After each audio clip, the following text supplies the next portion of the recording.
ওরে বাবা রে, ও সূর্য মামা,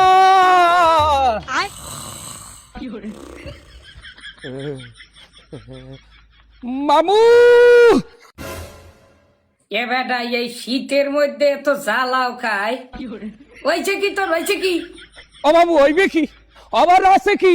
2-3 দিন ধরে আমার দেখা নাই, হেয়ার উপরে যে হারে শীত আর কুয়াশা পড়া ধরছে। ও মামু, ঠার ভাই যেন কিছুক্ষণের মধ্যে বাংলাদেশে বরফ পড়া শুরু করবে। ও বাবু, আপনি কোথায়? কুয়াশার মধ্যে দিয়ে একটু বাইরে গিয়ে কথা কন, আপনারা দেখি একটু শরীরটায় আরাম দি। এ বেটা তোর কাম থাকলে তুই কামে যা। এই শীতের মধ্যে মুই কোনো পিলি বেরোইতে পারবো না। তোর কিছু কভার থাকলে তুই কি কবি তরতরি কইয়া হিন্দে যা, মুই শীতের মধ্যে বাইরে পারবো না। কমু কি মামু, যার দ্বারা চিকিৎসার লেগে হে নিজেই দেহি রোগী। ও মামু, আপনি যদি কন শীত, হলে মোরা যাবো কুমনে। আপনি আমাগো লাগে এই সময়ের অভিমানটা কিসের বাকনে করলেন? আপনি যদি আমাগো লাগে এই সময়ের অভিমান করিয়া 2-3 দিনের লেগে এই কুয়াশার মধ্যে পলাই থাকেন, হলে মোরা যাবো কে দ্বারে কর্ম কি হইয়া কন? তোরা একসের বিয়ে কর। হ্যাঁ কি? বিয়ে কর, বিয়ে কর, একসের বিয়ে কর। বিয়ে ছাড়াই শীতের কোনো সমাধান নাই। ওই বিয়েটা করবি তো বিপদে পড়ছি।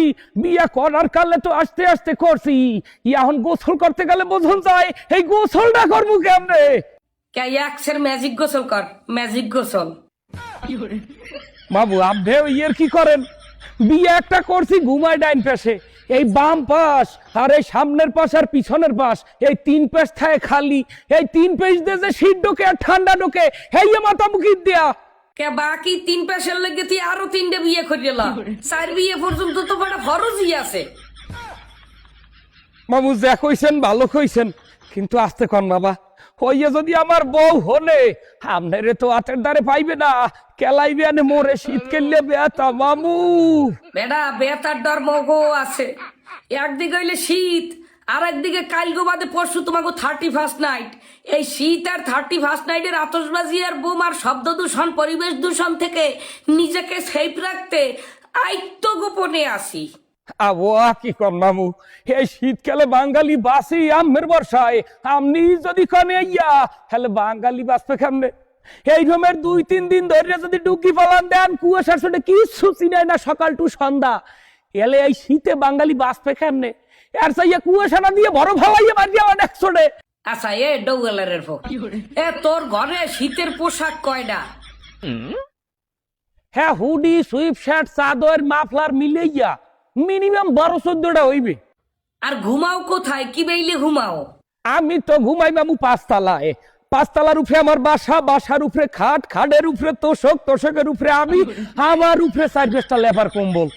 আরে ডৌগেলারের ফো, 1 ডজন শীতের পোশাক, 5 তলার উপরে ল্যাব কম্বলের তলে থাকেও তুমি শীত মাতাইতে পারো না। তাই রাস্তায় যত পথ শিশু, অসহায় মানুষ, ঘরবাড়ি নাই, শীতের পোশাক কম্বল কিচ্ছু ছাড়াই কুয়াশার মধ্যে রাস্তায় রাত কাটায়। হেরাই শীতের রাস্তায় রাত কাটায় কেমনে? হেরা শীত মাথায় কি দিয়া? হ্যাঁ খাইছি খিচুড়ি খাইছি। আমার বউ রাঁধছে, আজকে শীত বেশি পড়ছে তো বউ খিচুড়ি রাঁধছে, ওটা আমি জাল জাল খাইছি, গরম গরম খাইছি। ও হালার ভালা, তুই বউরাতের গরম খিচুড়ি খাইয়াও তুই শীতে বাঁচো না। তাহলে এই এতিমখানার মাদ্রাসায় যে কোরআনের পাখিগুলা বাপ মা ছাড়া মাসের পর মাস থাকে, বছরের পর বছর থাকে, আলু ভর্তার ডাইল খাইয়া এই শীতে ফজরের কালে ঘুম দিয়ে উঠতে ঠান্ডা পানির দিয়ে উজু করিয়া নামাজ পড়ে কি বাইলে? না বাবু, কথা যা কইছেন হ্যাঁ ঠিক কইছেন, এ কথার উপরে কোনো কথা নাই। কিন্তু আমার তো ওরকম সামর্থ্য নাই যে রাস্তায় দিন কাটাইনে রাত কাটাইনে এই অসহায় মানুষগুলোর জন্য কিছু কর্ম। সামর্থ্য থাকলে করতাম। এবারা তোরে এই ডিকশনারি পড়াইছে কোন পাড়ার ফোপাটা? এবারা মানেরে সাহায্য করতে কি সামর্থ্য লাগে? এই যে হারাটা দিন ফেসবুকটার মধ্যে এই শীত নিয়ে কত ঠাট্টা মস্করা, পোস্ট, লাইক, কমেন্ট, শেয়ার করো। কে রাস্তাঘাটে কাটাইনে অসহায় দুস্থ শীতার্ত মানুষের কষ্টের কথাগুলো তুই প্রচার করতে পারতি না?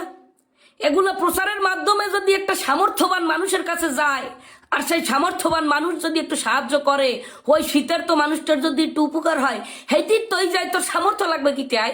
না মামু, আপনি উচিত কথা কইছেন। এফির আমার মাথায় ঠিকঠাক মতো হানছে। আমার সামর্থ্য না থাকলে আমি সামর্থ্যবানদের কাছে এগো কষ্টটা পৌঁছেই দেবো, যাতে আমার মাধ্যমে হইলেও পায়।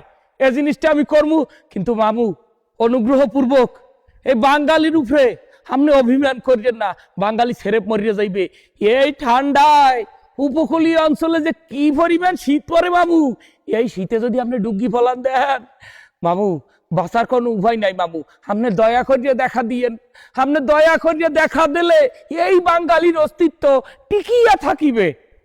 এবার না ফাওফানা না ফুটতে তুই যেই তোর কাম হর কামে যা কামে লাগবে। তোকে এই 31st নাইট পরিবেশ দূষণ আর শব্দ দূষণ শেষ হইলে আমার সময় মতো আমি আসমানে উঠবো আনে, আমি আমার দেহা দিব আনে। তুই এখন যা, দৌড়ের উপরে রাস্তা মাপ।